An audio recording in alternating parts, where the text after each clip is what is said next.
काशी में कनवाली हे हम पुछलियन के चोरलक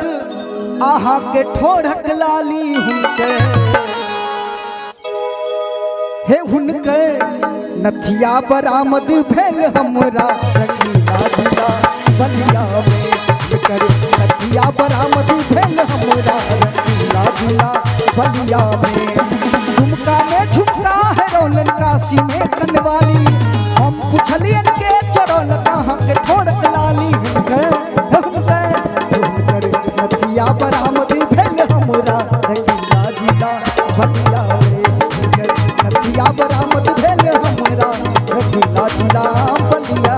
में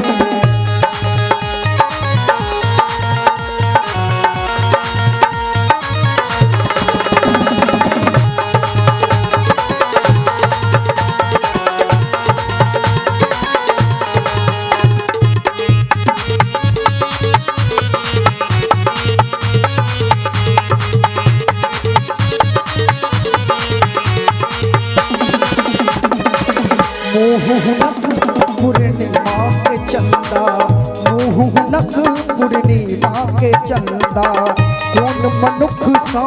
परलन फंदा जे कियो केलल हिनकर निंदा जे कियो केलल हिनकर निंदा हिनका ओ करे थिन सज मिलदा नैन हुनक दुधारी खंडर जबनक भार पहाड़ पटना सन शहर में कमोल कोनो लखार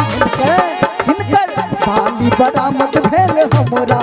मुसरी घरारी में हिनकर बाली बरामद भेल हमरा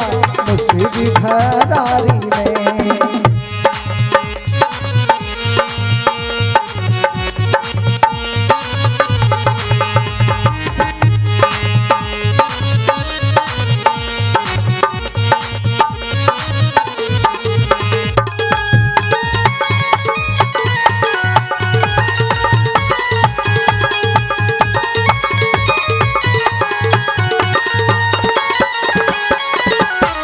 अगला पाँच है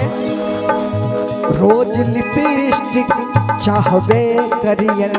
रोज लिपस्टिक चाहबे करियन रुबिया बाल पहिरबे करती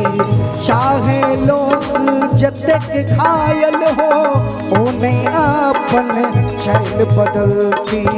ओने आपन छैल बदलती पान दबौने गाल में हरदन चपलक हिल छन चाल पान दबौने गाल में हरदन चपलक हिल छन चाल हम पुछलियन गौबो कहता कौन मारती नैनकबा हे हुनकर ओढ़नी भागी गेल कौआ शहर दर भंगा में हुनकर